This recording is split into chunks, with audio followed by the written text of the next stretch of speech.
Morning, sweet world, and welcome to the No Dunks podcast presented by FanDuel. It's Wednesday, July 15th, 2026. I'm J.E. Skeets here in the Classic Factory, and next to be, it's my top shot hot boy, Trey Kirby. Ayo! Ayo!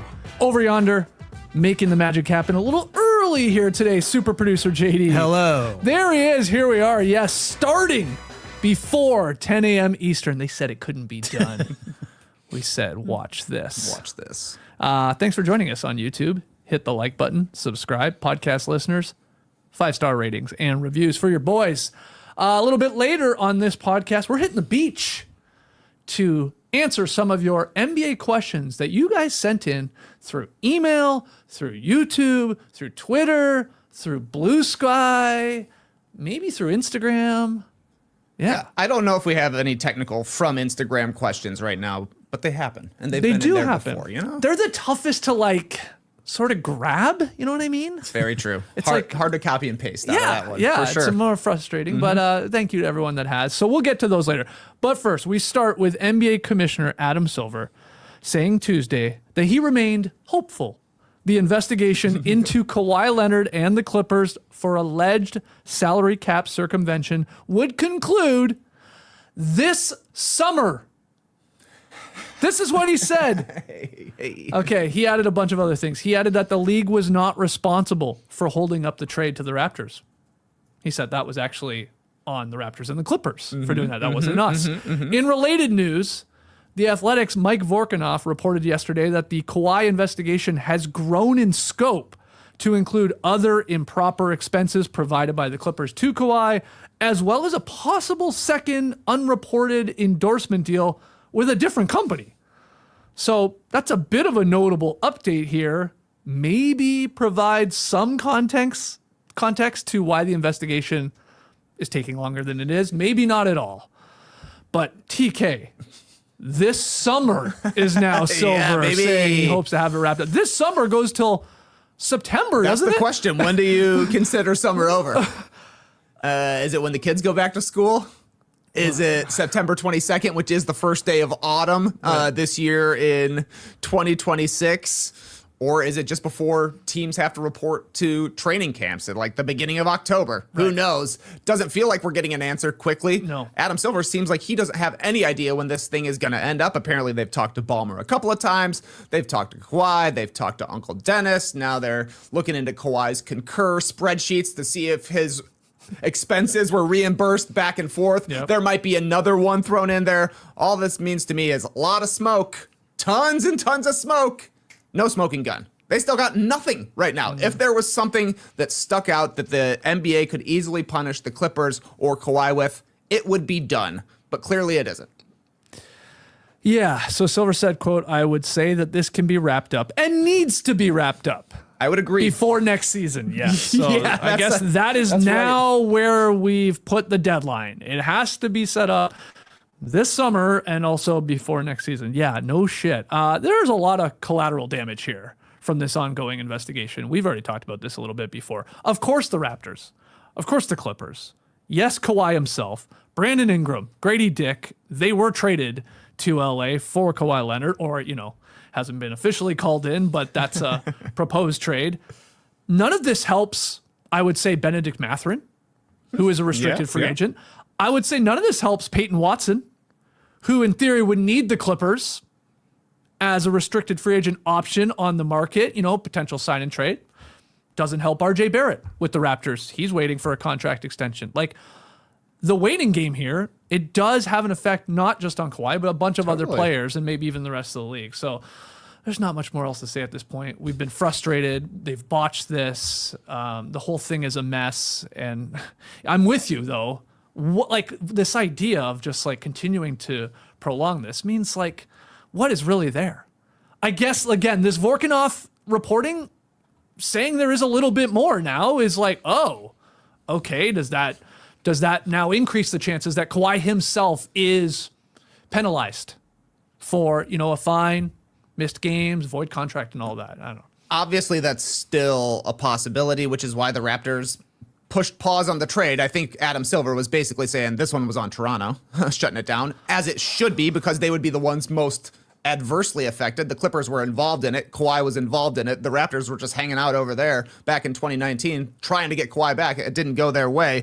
They trade for him 7 years later and they get punished. Doesn't make sense. So obviously they have to hit the pause button here, but I don't think they were anticipating pressing pause and it lasts for 6 or 3 months. That's crazy if they aren't able to ascertain what actually happened here, and throwing more and more pieces into the investigation doesn't make me think it's going to end sooner. No. Right? Like we're just now 10 months in finding new things we might need to talk about. When you read the Mike Vorkunov report, it's like even Aspiration doesn't seem like they're sure of what happened. Apparently he talked to 20 different employees who are able to go on the record in different ways here and there. And some of them are like, maybe they circumvented the cap, or maybe Kawhi was just a bad pitch man and we couldn't come up with any good ideas for him, so we decided not to do anything for him. That kind of makes sense to me. Is Kawhi Leonard a good pitch man? No, he might be the worst pitch man in the NBA. Right, yeah. So, I don't know. This is just very, very strange, and if I'm a Raptors fan, I would be very upset that this is still taking place. Like, it was so cool to trade for Kawhi Leonard, get back a franchise hero, a guy on Mount Rushmore. It increases your chance of making a conference finals, making a finals, and now you're not sure when he's joining the team, when he's going to be able to practice with the team, and if he's going to be able to play for the team this year. Crazy. Yeah, and this goes back to this idea of when they agreed to the trade sort of at the end of June there, the Raptors and Clippers, to the principle of the trade. It's like, yeah, were the Raptors going under the assumption that, okay, this is wrapping up soon and maybe there's not going to be a huge penalty on Kawhi himself. Maybe it's the Clippers that get dinged, if at all. And so they're going to go forward with it. And then when they're about to sign on the dotted line or call it into the league's like, hey, again, I said this before, read the fine print here, guys. Like, buyer beware. If you make this deal and then it comes down in Kawhi, that's on you in terms of his, penalized situation. So, what happened there is the thing we're getting at in the week. Was it the Raptors wanting to be aggressive? Because there are reports that there was another team or two looking at Kawhi. So were the Raptors like, well, we really want him, let's get ahead of that? Or were they told misinformation, or was it skirted around? Like, I don't know. We don't know. Like, everybody thinks Bobby Webster, like, he's a CBA, sort of cap nerd, came up through the system, so to speak, that way. He's not like willy-nilly. Like, if this was, I don't know, if this is Joe Dumars and the Pelicans, people are like, maybe like, oh yeah, it makes a little more sense. True. People don't think that with Bobby Webster and how he runs his front office. So feels like maybe he had one set of information, and then as it got closer to being official, wisely was like, told by the league something else. And he's like, well, we can't take on that risk. I guess we got to wait.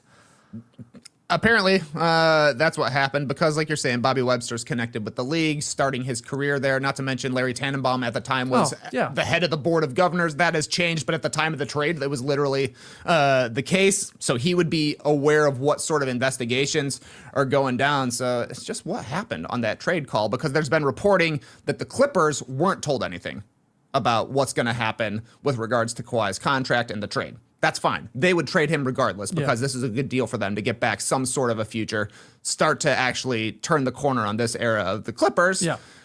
The other teams who would be put off by it, and apparently every other team was put off by it, not the Raptors. And then when they finally got down to it, it's like, okay, we can't actually do this. This would be ridiculous. All parties, though, are seemingly going about business, which is the funny part of this whole thing. Like, Kawhi has showed up Raptors twice now to things. Yes. Kyle Lowry's press conference for signing his one-day deal to retire as a Raptor. He's there in Toronto, and then he's there at Summer League, watching the team, sitting there in the bright neon San Diego Padres hat there. Tall hat. Taking in the action. And then you've got Ingram and Grady Dick. I think they've been in Vegas. They're around the Clippers. So, like, they're just sort of going about this like it will eventually happen. And it's just so weird, man. Yes, it's very weird. Everybody is acting as if the trade is going to go through. All of the statements from both teams are like, we're looking forward to this being taken care of swiftly. And that doesn't feel like it's going to happen. I don't think swiftly is a 12-month investigation, but wow, I just hope we get a resolution. I hope we get a resolution in July, but I would settle for August. Okay. Yeah. Well, back to that Vorkunov report there at The Athletic. The Athletic uncovered images of a scrapped marketing campaign for Kawhi that cast him as a character similar to Marvel's Groot. Guess they found out Kawhi liked comic books. And we're like thinking, oh, well, maybe there's a tie in there. We make Kawhi like Groot, the whole thing about planting trees to offset carbon footprints. Maybe he's a tree. He barely says anything as it is. That's sort of Groot-like. They picked the right superhero, I do believe, right? Like, I guess so. the guy who says 1 or 3 different words and is involved with trees. That is the perfect one, but this looks insane. These are creepy images we're showing on YouTube. Yeah, this is also, maybe they found out that Kawhi Leonard was a huge Pan's Labyrinth fan. Yes, yeah. Here's the eyeball hands monster. Yeah, it looks a lot more like that. Disgusting to me, but makes me yearn for the days of old AI slop. You know? That's true. I mean, that's like, in theory, that's 2019, right? Yeah, there, probably. This looks like Dolly era slop to me, and who knows? I kind of like it, and I kind of am terrified by it. Yeah, it's terrifying. JD, do you want to weigh in on this, being the comic book guy of the group? I don't love it, to be honest. No? It's kind of Ice or a Night King to me from Game of Thrones. Yes. So it's sort of, yeah.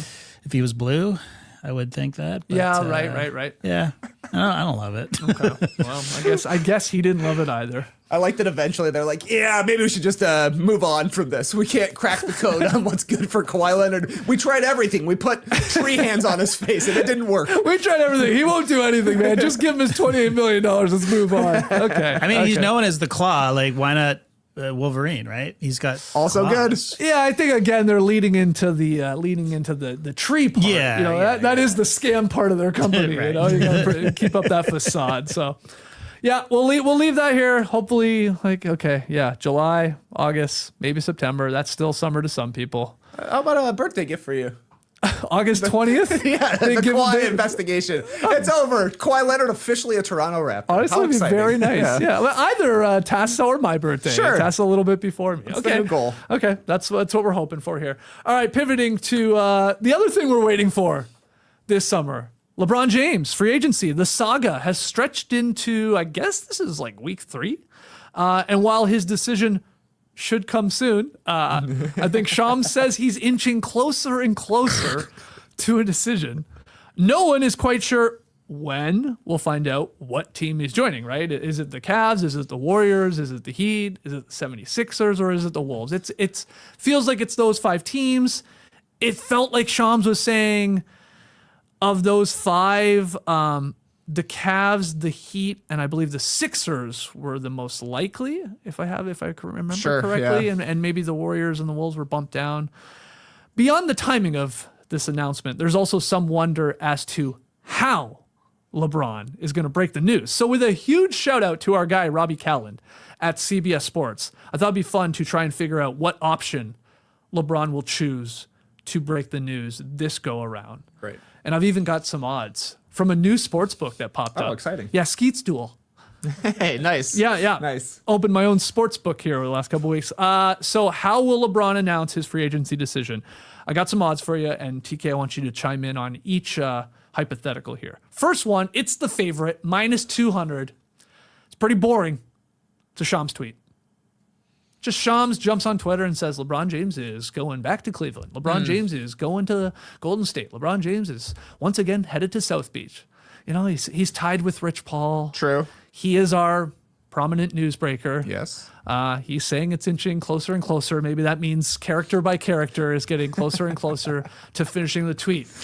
The least exciting of my options here, but what do you think?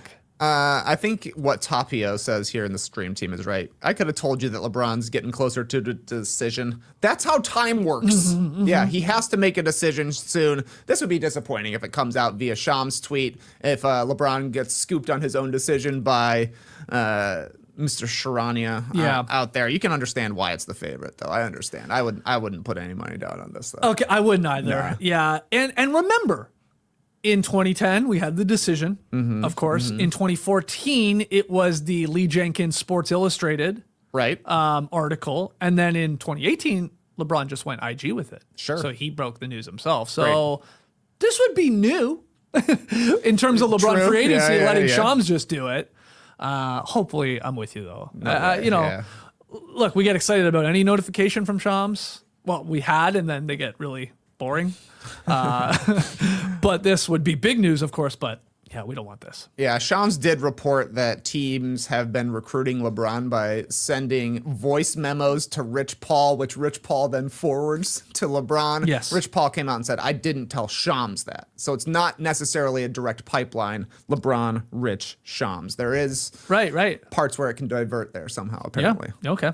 Well, our second option for how LeBron will break the news, plus 150 podcast appearance.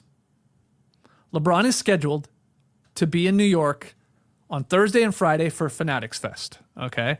The website says, quote, LeBron James is officially returning to Fanatics Fest NYC this year for 2 days. This is basically like, it's sort of Comic-Con for sports.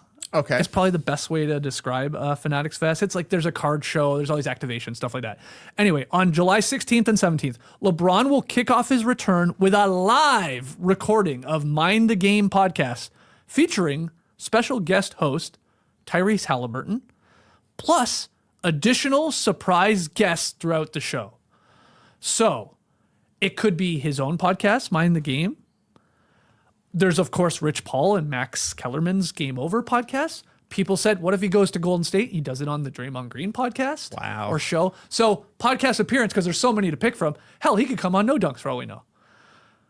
We haven't reached out, but this is our first courting of the king. Hold on, we got to call him. We got to leave a voicemail, a voice message for him. I like that. NBA teams are vying for LeBron's basketball services, and all the rest of us podcasters are hoping for his voice on the mic. Yeah. This is my choice. I think it will be a podcast announcement. Will it be on Friday at FanFest? I don't know. He is a buddy of Fanatics head honcho Michael Rubin, right? So they have a relationship. New York City, big time. Mm-hmm. No World Cup game that night. No, that's LeBron true. could dominate the news cycle for a couple of days until we get to the final on Sunday. I think LeBron could possibly overshadow the third place game in the World Cup. I think he's that big, bigger than the third place game on Saturday. Okay. And I assume it would be on his own podcast. You don't build up a platform like that to give it away to somebody else. I would agree with that. So you think maybe Mind the Game podcast, Tyrese Halliburton there, chopping it up with him. It's weird, but that is weird. I'm with you. This is why this is one of the favorites. Yes. At plus 150. Yeah. Would he be nervous about going up against the Odyssey opening night? Oh, wow. On Friday, July 17th. I hadn't thought about that. I don't know. I don't think so. What? Oof. I mean, if he ends up going back to Cleveland, what an Odyssey for LeBron, finally returning home. The king. Synergy. That's literally what the story is about. Yeah. So that could be the case. I'm doing my own Odyssey out here. Ooh, okay. I kind of actually like that now. Okay, yeah. I'm in on podcast appearance. That would be my choice for sure. Okay. Next one. Summer League appearance, plus 650. All right. He has shown up plenty of times courtside to Summer League, as a lot of these star guys do. So who's to say...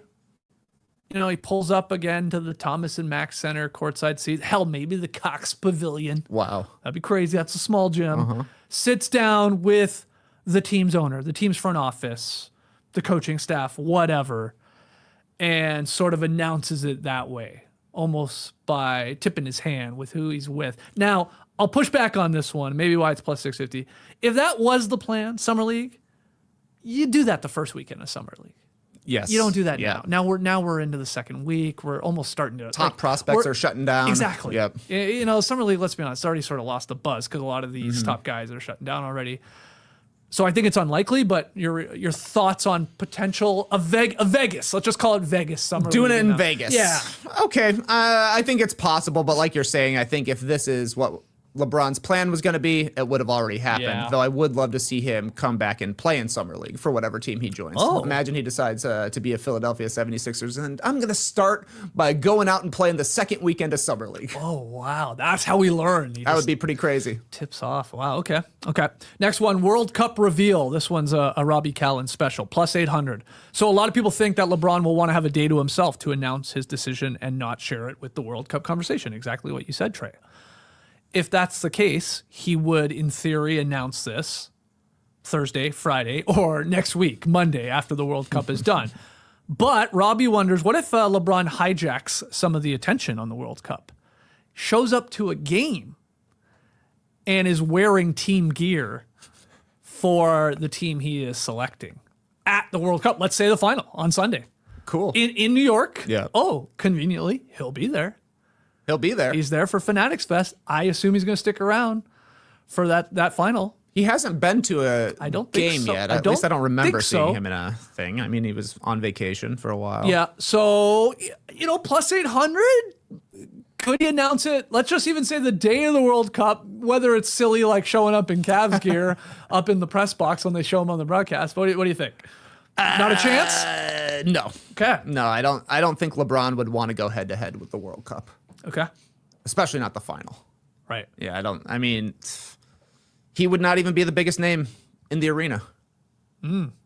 So I can't imagine this is what it's going to be. But I could see him. I do think he'll be there.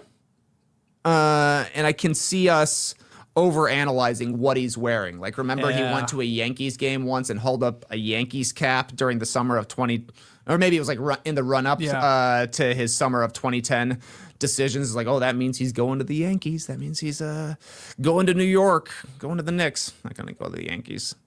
I think of LeBron being able to be a good athlete in pretty much every sport. I don't know if he's a baseball player. No, I don't think so. Only Michael Jordan can do that. So I don't think the World Cup is going to happen. But I do think he will be at the World Cup, and we will try to figure out what that means. Like if he's wearing a tank top, we might go, ooh, he's going to Miami. Sure. Yeah. Something like that. Yeah. Is what you're thinking. He's in a parka, Cleveland or Minnesota. Maybe. He's like in Team USA gear. Ooh, Philadelphia, perhaps. Oh, okay. Interesting. All right. Well, what if he just showed up during this World Cup final halftime show that apparently has everybody in it? They're saying like Shakira, Bieber, Madonna. What's the Korean pop band? Big one? BTS. Okay. Yeah, there's some big names here. Cool. And he just shows up on stage. Like, Bad Bunny had a bunch of celebrities Right. at the Yeah, Super yeah, Bowl. yeah. Maybe LeBron's dancing in the back. You're telling me throwing it LeBron out. is the Ricky Martin of the World Cup? You said it, not me, man. All right, next one here. Wait a second. Yeah. If it ends up being Spain versus Argentina in the final, I think less chance LeBron goes to Adidas teams. Whoa. Couldn't wear a jersey for either of them. Whoa. Just saying. England is I don't know if England. I think England is maybe Umbro or Umbro. something, right? Yeah. I think you might be right. Yeah. Okay. Oh, I hadn't thought about that angle. All right, next one here on the how LeBron will announce his free agency decision at plus 4,500. All right, so you can make some coin on this. A golf-related Instagram post. Okay. Okay. Again, in 2018, LeBron simply posted he was joining the Lakers in an Instagram post the night free agency opened. Robbie Callan wondered if LeBron would break the news from the golf course this time. Post a clip from the course, pan over to Steph Curry playing alongside him. Mm-hmm. Announces it's the Warriors, something like that. Interesting. I want to go one step further because here's what I would propose if I was on LeBron's team and he wanted to do it this way. Here's how you do the clip, right? LeBron's on the golf course. There's nobody else there from any other team. He's got a long putt. I don't know, 20, 25 foot. He's lining it up. He's reading the greens. He's doing the whole thing where he walks around. He walks up. He sinks it. We sort of follow it with the camera a bit. Oh, it's a long putt, so it takes a while. The drama builds. It drops. Whoa, what a putt. Yeah, maybe there's a little pop. Then the camera goes up. He goes up to retrieve his ball. He pulls out the ball. It's got the logo of the team that he's going. Right? That would be cool. Publish it. Yeah, sure, that's possible. What if they go like gender reveal mode? LeBron steps up to the tee. He smacks a ball as hard as he can and it explodes in a plume of blue and yellow. Right. He's a Golden State Warrior. Yeah. I was gonna say It's not out of the realm of possibility. If it's golf related, I think it's a guarantee that it's the Golden State Warriors. Okay. Because Steph was like, I really want to play golf with LeBron. Yeah. He did say that. That guy's a golfer. LeBron is now a golfer. LeBron just had his big golf trip with all of his Cleveland Cavalier guys. It kind of makes sense. Hey, look, I know I made these odds, so it's probably illegal for me to bet on these. I like this one. I'm being dead serious here. Plus 4,500 golf-related Instagram posts. It's not bad. It's something. Yep. He's really into golf right now. It's him controlling the news on his own social media account. So I think it's in play here. All right, next one. Two more for you. At plus 8,000, he waits till Christmas. We're already 2 weeks into this thing. 3 weeks. True. What's another 5 or 6 months? He slow plays this. He actually sees how the teams look. He sees how Jaylen Brown is on the Sixers. Mm-hmm. He sees how LaMelo Ball is with the Wolves. He sees how, good or bad the Warriors look and what's going on in Cleveland and Giannis he just waits. And then you could have a lot of fun with the Christmas angle of it all. Sure. Opening presents or something like that. And he pulls out the new jersey. I don't know. He just simply waits till Christmas. Plus 8,000. Your reaction? Yeah, this one's a long shot. Yeah. Though I thought it was interesting. I forget who it was saying that the LeBron decision will influence which teams actually play on Christmas. I know. I hadn't thought about that. Is that Mark Stein, I believe? I think it was Stein. I said shared that yesterday. That's right. Exactly. If LeBron is on a team, he will be playing on Christmas. So those poor schedule makers they're just like, they're waiting. They're waiting, but I mean, which team that he would be going to isn't going to be scheduled to play on Christmas anyways? I think every team he's looking at is a potential like Golden State likely could easily get a Christmas game. Yeah. Philadelphia versus Boston feels like it should be a Christmas game. Miami as Giannis. I think Cleveland would not be a lock for a Christmas Cleveland game. is not a lock for a Christmas game. I have to agree with you. Yeah. Of course would be if he's there. Yes, definitely true. Okay. So I don't think he's going to wait, but look, the Kawhi investigation has taken almost a year, so why not take half of a year to decide where you're going to play basketball?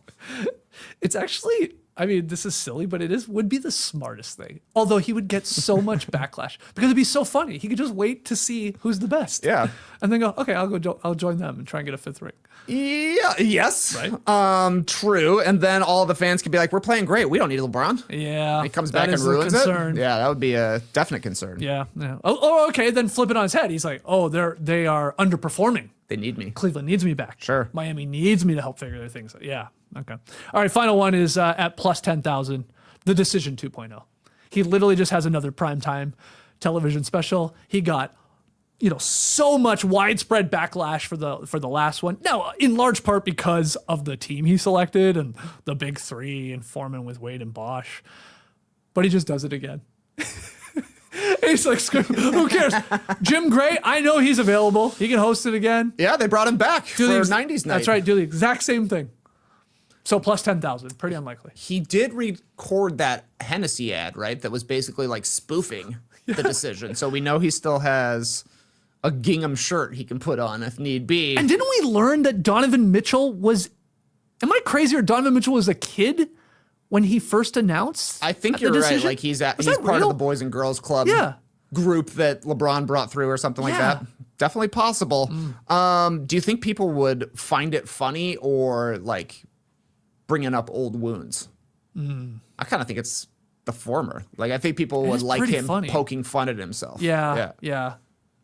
I think, so if he were to do the Decision 2, but let's say like suddenly tomorrow or like on ESPN schedule, it says the Decision 2.0. What team do you think that would mean he's going to? It feels like it would only be Cleveland or Miami in that case. You would think. To me. You would think. Because you either run it back completely and just go to South Beach again. I'm taking my talents once again. Or it's like, like that. Maybe what you wanted the first time. Yes. And I stay in Cleveland that first time. Obviously, I left, but now I go back. To me, it would be one of those two teams. I think you're probably right. All right, those are the 7 things you can vote on, or I guess odds you can bet on. They're not real odds. That you can propose where he's or how he's going to decide his free agency decision. But you should tell us in the stream team right now in the comments, both on YouTube and Spotify, other ways LeBron could get creative and announce his actual free agency decision. It's a weird time right now. It's like if you're a Warriors fan, you're like LeBron has already agreed to come to the Warriors. All of this stuff is just him drumming up interest around. You know, Draymond was talking about him making a recruiting pitch as well. If you're the 76ers, you're like, we had all three of our guys talk to LeBron. Yeah, I know. If you're the 76ers, you're also like, our GM played high school basketball against him, so it must be him. The Timberwolves are literally out here like begging for LeBron's services at this point. LeBron is on top right now. So I feel like he is not in a hurry to decide, because this is maybe the longest stretch that we've ever had of LeBron controlling the free agency narrative, which is crazy because it's LeBron. Yeah. This guy's been the biggest free agent name every time he's come up. Sure. He did a television show. He brought back Sports Illustrated Yeah, he saved it for a little bit. Yeah, you know, like he has been in control of everything, and right now he's just able to take his time and control the narrative and shut down the league for a month at a time if he wants to. Unbelievable. He turns 42 years old. December. Yeah, that's widely forgotten. So we're part of this, you know. He's the oldest guy in the league, and he still has all this power. All right, let's take a break, and when we come back, we'll hit the beach to answer some of your questions.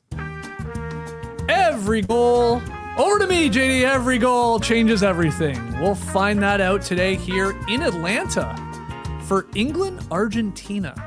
Yeah, at the Atlanta Stadium, aka Mercedes-Benz. And now FanDuel is giving you a reason to root for every single one, every single goal. Every goal pays. Bet on a match, get bonus bets for every goal scored in said match. That's right, more goals means more bonus bets, and all you have to do is turn on your token. Visit FanDuel.com to get started now. Let there be goals on FanDuel. Let there be goals here in England, Argentina. Pretty fun. I can't remember if you know them, but two kids I coached YMCA basketball for a couple of years ago and remained friends with their family. Two of the boys will be the little guys that come out with guys. The players Nice. today in Atlanta. They did all these soccer camps to get on this list and to get the opportunity. So I'll be watching early here today. I guess that happens like 10 minutes before the game starts. Yeah, that's usually. probably true. That's pretty cool. Yeah, one of the girls' friends was one of those. Nice. Earlier in the tournament. For an earlier game, yeah. That's the crazy part. The semifinal, England, Argentina. Like You might be able to one hold of them Messi's could hands. get messy. I'm like, how do they decide that? I was wondering. Is it literally luck? What do they do? A draw for Maybe. the kids? I mean, they probably match heights a little bit, right? Like, Yeah, maybe. depending on the age of the kid, could be taller than Messi. Like, my 11-year-old is Messi's size. Yeah, yours are. And I know there are kids taller than her. Charlie and Connor are not messy. No. They're smaller guys. They have a lot of heart out on the basketball floor. Yeah, so anyway, I'll be watching that, and I'm sure you will be as well. Well, hold on, you might be. No, you'll be at the airport by then. I will. I'm hoping it's on at the airport. I think I'm sure it will be. Yes. I'll probably stream the first half in the car. Okay. And then watch the rest at Bobby Flay's Burger Zone or whatever that place is called. Eat Bobby's Burgers. That's where you want to take it a World Cup game for sure. All right, let's hit the beach, JD.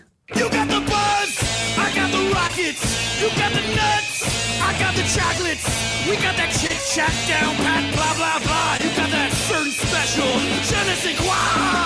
Let's go to the beach. We're on the beach reading your emails or your tweets or your skeets or your IG comments, whatever.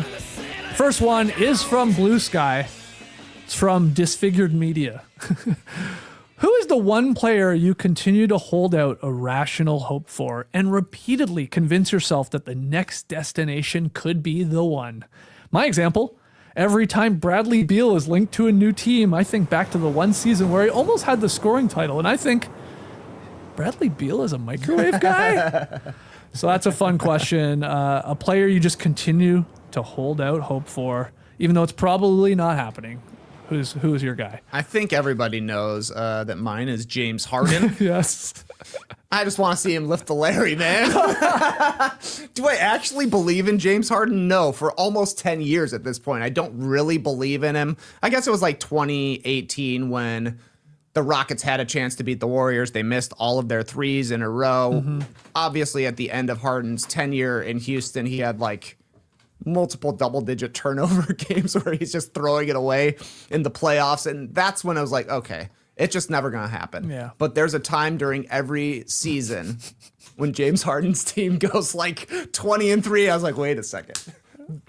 It's not going to happen, but it could happen. Yeah, you want it to happen. I want it to happen. Yeah. And look, if LeBron joins the Cavs, I will talk myself into it eventually at some point. James and James together? Okay. So yeah, James Harden now at 36 years old. He'll be 37 at the start of the season. He's had his best chances for sure. But what if he does it? Who do you think would need a championship, even at the end of their career, more between Harden and Westbrook to improve a legacy? I think it's Harden. I think so too. Yeah. Yeah. I think he's considered a little bit ahead of Westbrook just from how many times did Harden finish top 2 or 3 in MVP voting when he was at his best? Russ got one. Yeah, so did Harden. Oh, yeah. Yeah, Harden got true. an MVP, finished top 3 4 straight years. He averaged 36 a game. We knew that when Westbrook won an MVP, there was no chance his team was going to win the championship. When he assumed his highest stat counting, he was not really a championship contender at that point, whereas Harden's teams were. And he was Harden was on the second best team in the league against those Warriors teams. You couldn't beat the Warriors at the time, especially he couldn't. So I think him, that's the capper on his career, especially. And the knock on Harden is obviously playoff futility. Yes, and yes, stinkers. yes. So if he ever had some big games at the right time, again, even late in his career to win one, that would be huge for him. I mean, look, they both could use one. It doesn't hurt anybody, especially these guys in terms of how we'll think about them later on. But I like the Harden answer. I thought you would go with him. I went with, and I can't believe I'm saying it, Ben Simmons. No way. I mean, has he found the joy again? It's not even on a team. I know. He probably won't even play. I mean, he's talking about it. It's tough. It's tough though not to think, why couldn't he be good still? He was good once upon a time. His whole thing is always does he really, or had he ever cared about basketball that much? Doesn't feel that way. Going back to even college, it just doesn't. He doesn't feel like he has it, that he loves basketball. But he's still good because of his size and his skill set and stuff like that. He was, and then of course it completely falls apart. But then I see him hit a 3-pointer in a small gym during the summer without his shirt on. I'm like, oh yeah, he's back, baby. Tongue in cheek. Do I really believe this? No, but a guy that looks like that and can move like that at that size with his passing and it doesn't make sense. It's perplexing. Yeah. But he fell in love with golf. Or, not golf, fishing. Sorry. Fell in love with fishing. Yeah. Went to the bubble, caught a bass, and his life was changed. Yep. I don't blame him. Yeah. But man, is he gonna play? We'll see. Yeah. Will a team take a chance on him? I don't. Yeah, probably not. Probably not. I was also forecasting into the future. 2 guys I think will be my answer for this question in 10 years will be LaMelo Ball and Paolo Banchero. Oh yeah, I love the way these guys play.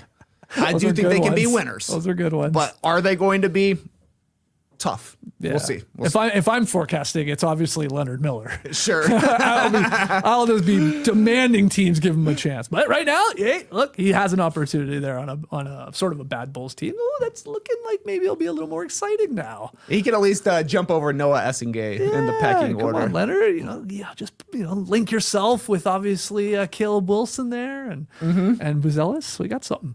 All right, next one here. Sup, Dunks?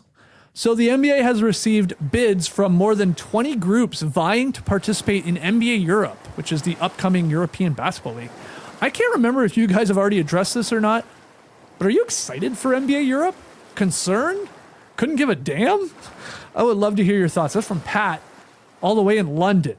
So the news here is that the NBA is finalizing plans with FIBA to launch NBA Europe. It's going to be a 16-team professional league targeting an October 2027 start. So not this coming season, but the next season, I guess. It will feature 12 permanent franchises in major markets and then 4 spots filled by way of promotion. That's what we know. One of the teams will be in London. There's no doubt. So maybe Pat's excited about it. What about Trey Kirby? NBA Europe? For me, I'm Don Draper and NBA Europe is Ginsburg. I don't think about it at all. But no offense. What a reference. I recently watched it, so I got it, but no. This guy hates Mad Men. Oh, yeah. No, I don't. I just think it's supremely overrated. okay, it came at a great time Yeah. before there was multiple good shows on TV. Okay. But I really don't. Okay. And I'm like, do you think about EuroLeague at all? No. No, And that's really. what it is for me. The only thing that I do think it's interesting, like to see how close they're getting to launching here. Yeah. It looks like 12 permanent teams, 4 promotion spots. Teams are coming through with multiple billion-dollar bids, according to Adam Silver, who just hired Arturas Karnisovas to help with the launch over in Europe. Like, best thing I can say is that hopefully this league is successful and it can turn into like a global tournament between NBA North America versus NBA Europe. I think that would be exciting to see. I guess, if you want to call them the permanent franchises in the major markets, like I said, it's looking like London, Manchester, Paris, Lyon, Madrid, Barcelona, Berlin, Munich, Milan, Rome, Istanbul, and then Athens in Greece. Those are the 12 major markets. And then we've been told that European teams could earn the right to compete in NBA Europe by winning a tournament or winning FIBA's Basketball Champions League. I think that is cool. Yeah. Like, I do like this idea, I guess. It sounds like, will that involve the potential of relegation or like also being into this league? That's fascinating to me. Yeah, it's a bit of a wait and see, but I do wonder if No Dunk should plant their flag early here on NBA Europe, because they're going to want to promote it, right? They're going to want to build it, especially here stateside. I could see a lot of trips for us in the coming future to some of these beautiful cities, you know? Sure. I'd like to go to some of these places, watch some basketball, take in the sights and sounds. So anyway, there's no doubt the NBA sees a huge financial model here in business here. And just they've said even like there's a lot of money being left on the table with the way EuroLeague is run and stuff like that. So let's do it ourselves. And franchise sales and investments and media rights agreements and all this stuff, sales and merchandise and all this stuff, ticket sales. So yeah, we'll see. NBA Europe. I wonder if that's what they're just going to call it. Probably. Yeah, I guess so. Keep That's it simple. what NFL was, right? NFL Europe way back in the day. Yeah, right. Good point. I don't know. Am I going to follow NBA Europe? I don't know. I'm not going to. I'll tell you that much right now. just I like- will not care enough, but the timing will be nice. Because, like, what? They're like 5 or 6 hours ahead of us. Yeah. So, like, Yeah. Daytime basketball. Well, that's good and bad. You're telling me I'm going to be watching basketball from 4 p.m. till 2 a a.m.? lot more basketball. Yeah. We'll see. Well, having the World Cup on, it's nice having a game on. And That's at for sure. 3 p.m. just Absolutely. pop it on. It's great. Yeah. All right. NBA Europe. Let's hear your thoughts. That's here. That's literally here, but they're Right. playing it at 3 Yeah, p.m. true. for some reason. Yeah. Well, so everybody in Europe can watch it at a more primetime time. All right. Next one. This one caught me by surprise, so I had to include it. This is from YouTube. Aximus11. If Wemby is guaranteed to be a Hall of Famer, why can't Anthony Edwards be one? Every single year, he has added something to his game. He went from shooting 34% and being a non-shooter in college to being the best or second best shooter in the NBA. He went from a terrible mid-range shooter to a very good one. If he can level up like this, what is Anthony Edwards' ceiling? And why does no one see this stuff that he's improving? So we have an Ant fan here in the YouTube comments saying, look, we talk about Wemby's future Hall of Fame case. Why not Anthony Edwards? To which Trey Kirby says, Doesn't everybody think Anthony Edwards is going to be a Hall of Famer? I would think so. Yeah. Yeah. He's already 3rd all-time in scoring for the Timberwolves. Like, this is a crazy question to me. I assumed that Anthony Edwards is a lock for the Hall of Fame. Remember, he was drafted number 1 overall. People realize he's a good player. Multiple-time All-Star, multiple-time All-NBA player. He's going to make the Hall of Fame. He's on his way. Yeah. Yes. To give you the accolades. Wemby has played only 3 NBA seasons. He's averaging 23 and 11 with 3.5 assists per game and 3.5 blocks per game. He's won Rookie of the Year and Defensive Player of the Year. He made 2 All-Star games, 2 All-Defensive first teams, and 1 All-NBA first team selection. Ant has played twice as long as Wemby. 6 full seasons. He's averaging in his career 25 points per game, 5 boards, 4 assists. He's made 4 All-Star teams, 2 All-NBA second teams. Ant didn't make it this past year because he didn't hit the 65 game threshold. Came in at like 60 or 61 games played. So it's a good start for both guys. I'm with you on this. Now, I liked including this because you are right that he definitely worked on things that were like seen to be like a limitation of his, coming in even as the number one pick, and as he's gone in his NBA career here, already adding. And, you know, I don't think he's the best shooter in the NBA. Maybe not even second best, but I get what you're saying. He takes obviously he's added the 3-point game, takes a lot of them, and is pretty consistent with it. So yeah, he's on his way, man. Don't worry. I mean, Anthony Edwards is going to make 10 plus All-Star games. Yeah. He's going to be a first ballot Hall of Famer. Okay. There you go. Basketball Reference says 6.5% chance right now he makes the Hall of Fame. Yeah. It's like If he retired tomorrow, he ain't making the Hall of Fame. No. I think he will have a Hall of Fame case in the next 5 seasons.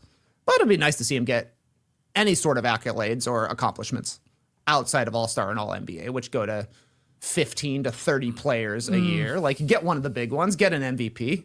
Probably not going to be a Defensive Player of the Year. Make a finals, you know? Like, there are some benchmarks he still has to hit, but like, if you told me Anthony Edwards doesn't make a finals in his entire career, but he plays 15 seasons, I think he'll still be a Hall of Famer. Like right now, he basically compares just accolades wise, similar, I guess, to like a Trae Young, right? A lot of All-Star selections. Sure. I don't think Trae's made 2 All-NBA teams, but you know, that's sort of the idea here. And I'm putting Ant above Trae Young. He also has made a couple conference finals. You know, Trae made 1, Ant's made 2. There's that. But yeah, he's got a long way to go. Guy averages 25 points per game. I wonder if Anthony Edwards will lead the league in scoring one year. That I don't know. Just chucking it out there. He was at 28 per game this year. Yeah, exactly. Was the leader? Where does he plateau? Does he have was 33. Does he have a 30-point per game season in him? And yeah, is that even enough in today's game? Or it feels like there's like 4 other guys that can do that? I don't know. I mean, he could get... I don't think he'll lead the league in scoring. I don't either. Yeah, now that I'm looking at it. But he's going to be playing with LaMelo now, so best setup man he's ever played with. It's true. But also maybe a guy who takes a bigger share of possessions than he's ever played with. We'll see. All right, next one. Have you all seen the Marquise Brownlee YouTube video explaining all the tech and cameras at NBA games? I have not watched this. I don't know about TK and JD, but the most amazing thing to me was showcasing how skilled the cameramen had to be to move the camera around to track the ball while keeping it in focus at that speed, and quickly being able to find specific players on the court at the whim of the director. This inspired a Beach question. What's a technical skill involving a tool or piece of equipment you have had to really try really hard to learn, whether for your job or just personal life? Thanks for a decade of good times. This is from Mr. Verley. And Mr. Verley is a high school teacher because he said his answer to this was probably tech support for laptops and tablets, iPad, Mac, Microsoft Surface, Chromebooks, Androids from Samsung or Lenovo. Having to help a kid figure out why they can't upload their assignments or why the slides won't show is so frustrating, but just a thing you need to get good at. So that was his answer, Mr. Verley. So is there a technical skill that you just had to learn at least? Well, okay, something I'm trying to get good at is the sous vide in the kitchen. Okay. You know, cooks things in a hot water bath, for lack of a better word. Yep. You're like, oh, you gotta get a sous vide. You can make so much delicious food. I've had mine for probably 3 years, and I don't think I've made anything besides a steak in it. It's a great way to make a steak. You set your temp, you let it cook for however long, you bring it out, pat it dry, sear it, delicious steak. It's good, yeah. But there's got to be something else you can do with this thing. People are like, oh, you can sous vide carrots, they're delicious. I was like, I am not sous videing carrots. Yeah, weird. I'm not that it wouldn't be good, but it just feels like... Just like... It feels like a lot of work to make a carrot. Yeah. People say a chicken breast is delicious and it'll be the best chicken breast you could ever have. Sure. I believe Probably it. very juicy, yeah. Yeah, exactly. But also, like, I'm going to spend 2 hours making a chicken breast? That seems crazy to me, too. So if you've got an idea on what I can do with my sous vide besides cook a steak 2 times a year, let me know. How long does the steak take? Hours. Oh, Like I'll pop it in for 2 hours, go do stuff, come back. wow. I didn't realize it good. was sort of that long. Yes, I don't know, in my head. It's like hard to overcook things. Oh, the other thing I've made is a pork tenderloin, also delicious. But there's got to be better uses for this thing. okay. So he's getting his skills up, or he wants to learn more. Help Yeah. Trey out in the comments. JD, do you have an answer to this? So literally every piece of equipment in Yeah. front of me right now is a constant struggle. But I remember when we were at Starters, this is not so much me, it's more Matty O, but getting the Starters show onto YouTube, the NBA channel, was such an ordeal. Like Matt actually had to go into code, and write code to get it on YouTube for some reason. What? I can't remember the exact details, but I swear to God, I tapped out at a certain point. I think it took him 200 hours, no exaggeration, to just learn how to do it and get it up there. He really was. We got to give Matty O his flowers. The only real reason it ever got up to YouTube. Oh my God.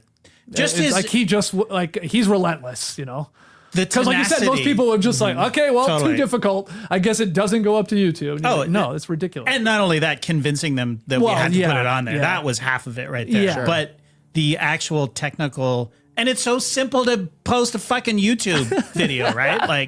Just give us the goddamn credentials. Yeah. At the time, it was Stern. But anyways, it was insane. Yeah. But this job is constantly every fucking year. There's something new we got to learn, and it's driving me crazy. I to piggyback off your answer, I wrote down Premiere Pro. Yeah, because I'm trying to help with the shorts and stuff like that, and I don't know this. So I've had you're killing it. It's not hard. Let's be honest. I can do basic stuff, but having you guide me through some things too. And it is fun. I mean, I'm like, oh yeah, I went to school for this. I always remind myself. I was like, I did go to school for this. Not that we were using Premiere Pro. No. When we were in school, I don't even know if it existed at that time. Maybe. Question. Maybe. We were using Final Cut. Final Cut. Yeah. But anyway, good question, Mr. Verley, and good luck with the school year. Hey, when does summer end for you, Mr. Verley? That's what I want to know. Depends where you are. Yeah. School here, they go back to school early August. That's right. But in Canada, early September, right? After Labor Day. After Labor Day. All right, next one. Where are we here? Number 5. Okay. Hey, no diddly dinks. Oh, this is a good one. Can you give us your Mount Rushmore of NBA basketball shoes? You got to exclude the Jordan 1s. We all know those are number 1. Which I was a little shocked by that, but He's right. He's Okay, right. huh? He's absolutely right. okay, well, good. We'll exclude them. Yeah, classic Mount Rushmore where you take off the one thing you know should be there. Who would come down from the real Mount Rushmore? We're taking down George Washington. Yeah, I think Yep. Washington, yeah. So these can be ranked by on-court performance, off-court wearability, impact on culture. It's sort of up to you. It's your Mount Rushmore. Thanks, that's from Miguel in Austin. Can I give a real weird tangent here? Okay. This is really for you guys. Austin, we were there recently for the Spurs-Suns game. Yes. We went down through Ledger. Thanks to Ledger for sending us. Did some content while we were there. We stayed in, I forget the name of it. We were in that one hotel though, right? Mm-hmm. Okay. I am rewatching for the third time now because I love it. The Leftovers. Yes. And without spoiling anything, there is a huge part of the Leftovers sort of, okay, I won't say it anymore, but they're in a hotel and I'm watching it and I'm like, what the hell? It's it was in my brain somewhere. I'm like, I think I've been there. I think I remember walking there. I think I know that pool. Anyway, it's the Austin hotel we stayed Really? at. Yeah. Really? Yes. This is just a random hotel. I know. Yeah. And I was so excited. And there's so many parts of it that they use. I'm like, oh yeah, we were there. Anyway. They got all the pink cowboy boots still? No, they didn't have those. They didn't show that part. It was a lot about the pool area, that little grassy knoll, and then those stairs that went down to the bottom bar where we chopped it up with those guys about the 100%. Canada-USA hockey. Anyway, that's a tangent. Leftovers, you should watch it. Okay, Miguel in Austin wants to know your Mount Rushmore of NBA basketball shoes, and I think, TK, you are the man for this. Yeah.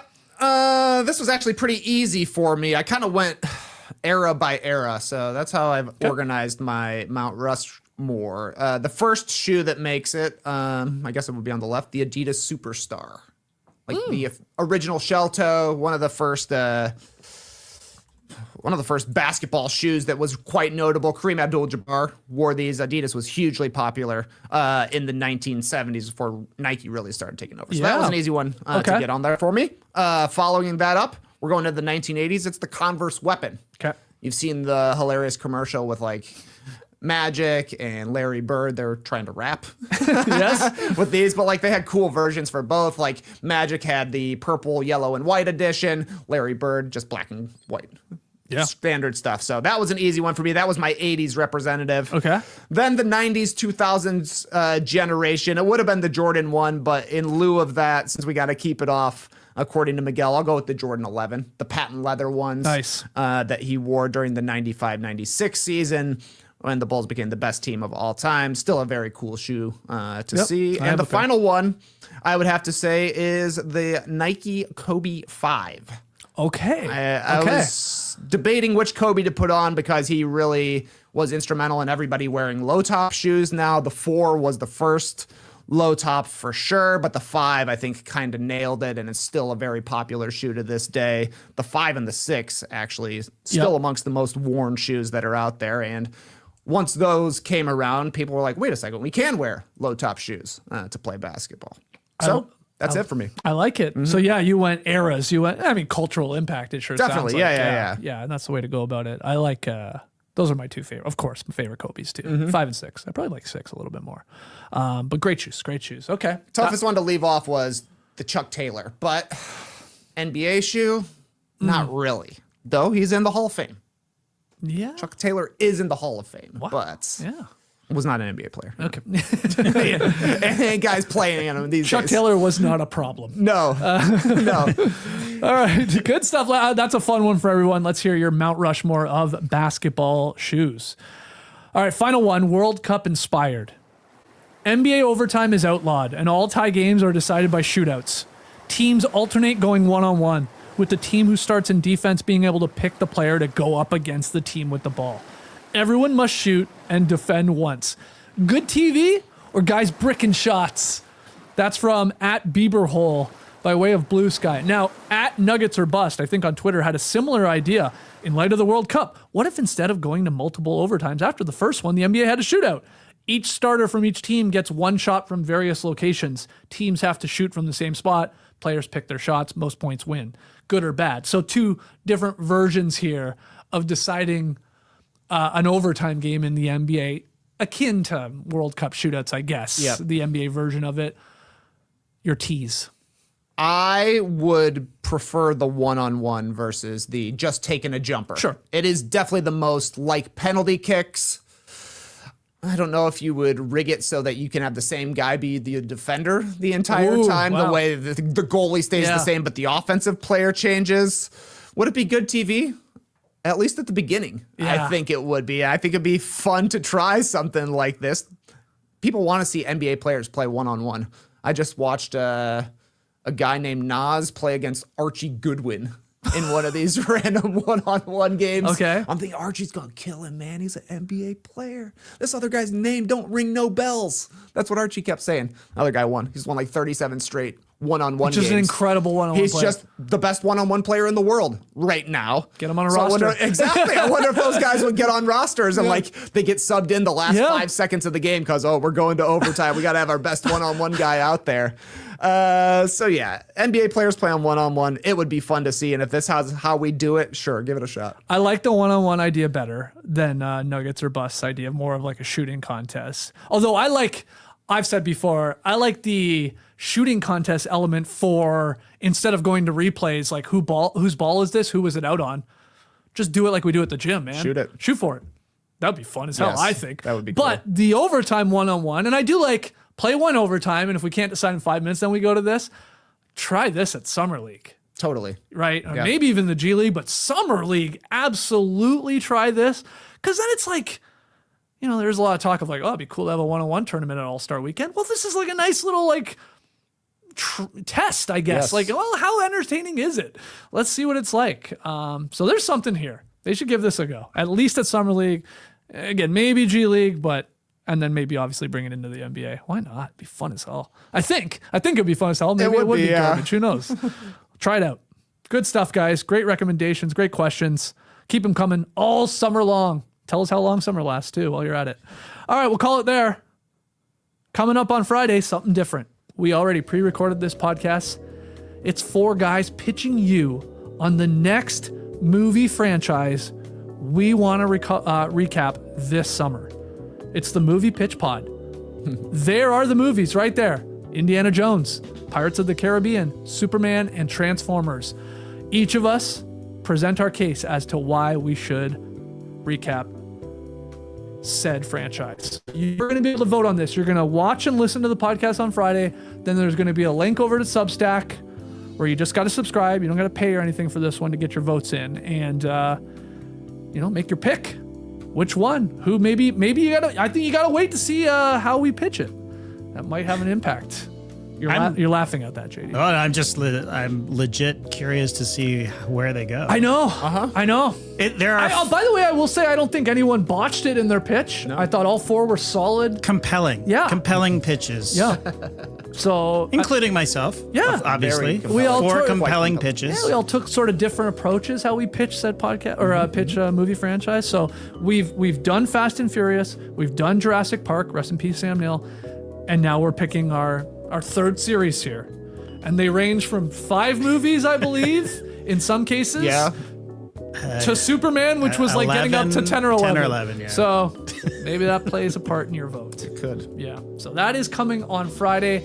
You're off today for your golfing trip with the buddies. That's right. Your annual trip. How you feeling? Did you hit the range at all? Nope. Haven't hit a golf ball since last year. Okay. On this trip. Okay. But we were playing ball with Eshwa like a couple of weekends ago. And remember, I got undercut, fell on my hands, had massive bruises. My thumb has been killing me. But I've been swinging a golf club in my backyard to make sure I'm pain-free, and it's feeling. And you're smooth. okay? I'm grooved, Skeets. Okay, good. You said that was a part of the reason you didn't come hoop last night too. Yes. Had to maintain my health. That's smart. That's smart. I have a trip coming up as well. When I was leaving the house, I'll tell you, Nora's like, don't you dare roll a damn ankle. That's right. Because we're going to Croatia and we're going to be walking around a lot of cobblestone, climbing a lot of stairs and walls, I think, in Dubrovnik. So all good. Fun run last night. Okay, so that's coming up on Friday. And then next week, it's a little different. You're back at some point. Tass will be back. I'm gone for the week, but the content continues. We're on LeBron watch. Yeah, we are. I mean, I guess we'll react. We'll have an emergency podcast if it happens, at least conveniently enough for one of us to jump on and talk about it. Otherwise, hit the subscribe button so you know when we're going live. Hit the like button, 5-star ratings and reviews. Appreciate all of that. And look forward to hearing everybody's reaction to Friday's Movie Pitch podcast. Till then, Clipper Bros. You heard it here first. Have a great time. Turn up. Love you guys. Awesome. Thanks for joining us. Remember, 2 mice fell into a bucket of cream. The first mouse just drowned, but the second mouse fought, swam, climbed to the top, went so hard, churned the cream into butter and walked out. I'm the second mouse. I watched Catch Me If You Can. It was going right over my head. It's about we get about 10 minutes out from the end of the show. I'm like, oh, Tass ain't here. You better have something to say. So 2 mice in a bucket of cream. That's your quote for today. And will you guys be seeing The Odyssey, I assume, pretty soon? Yeah, I've got 2 shows booked. Oh, wow. Friday and Saturday. What? My wife is crazy, okay? Well, I don't know what to tell you. You're going to go watch a 3-hour plus movie back-to-back days. That's sicko behavior. You got to go check out Thumb War, guys, JD's podcast to break that one down. All right. Embrace the day, people.